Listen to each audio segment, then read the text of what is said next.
ইংল্যান্ডের আগ্রাসী ব্যাটিংয়ের সামনে ভারতীয় বোলাররা দাঁড়াতেই পারল না। জস বাটলার ও হ্যারি ব্রুকের বিধ্বংসী ব্যাটিংয়ে বিশাল সংগ্রহ করে ইংল্যান্ড পরে নিয়ন্ত্রিত বোলিংয়ে ভারতকে চাপে রেখে তুলে নেয় দাপুটে জয়। ম্যাচের শুরু থেকেই আক্রমণাত্মক মেজাজে ছিল ইংল্যান্ড। অধিনায়ক জস বাটলার ব্যাট হাতে দেখান অভিজ্ঞতার ঝলক। দুর্দান্ত শটের ফুলঝুরিতে তিনি ভারতীয় বোলিং আক্রমণকে ছন্নছাড়া করে দেন। তার সঙ্গে হ্যারি ব্রুকের ঝড়োই ব্যাটিং ইংল্যান্ডের ইনিংসকে নিয়ে যায় বড় সংগ্রহের দিকে। বড় লক্ষ্য তাড়া করতে নেমে ভারত শুরু থেকেই চাপে পড়ে যায়। পাওয়ার প্লেতে আকাঙ্ক্ষিত গতি না পাওয়ার পর নিয়মিত বিরতিতে উইকেট হারাতে থাকে তারা।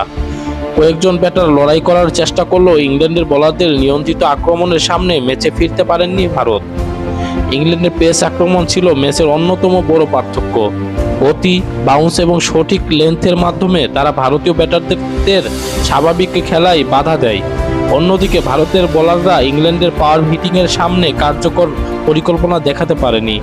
ম্যাচের মোড় ঘুরে যায় ইংল্যান্ডের ব্যাটিং ইনিংসেই। বাটলার ও ব্রুকের আক্রমণাত্মক জুটি ভারতকে বড় চাপের মধ্যে ফেলে দেয়। সেই চাপ থেকে বের হতে পারেনি সফরকারীরা। এই জয়ে ইংল্যান্ড প্রমাণ করল আধুনিক টি-20 ক্রিকেট দ্রুত রান তোলা, আক্রমণাত্মক মানসিকতা এবং চাপের মুহূর্তে সঠিক সিদ্ধান্ত নেয়াই সাফল্যের মূল চাবিকাঠি। অন্যদিকে ভারতকে পরের ম্যাচে ঘুরে দাঁড়াতে হলে ব্যাটিংয়ের ধারাবাহিকতা ও ডেথ ওভারে বোলিংয়ে উন্নতি করতে হবে। সেই সাথে ভারতকে হোয়াইট ওয়াশ করল ইংল্যান্ড।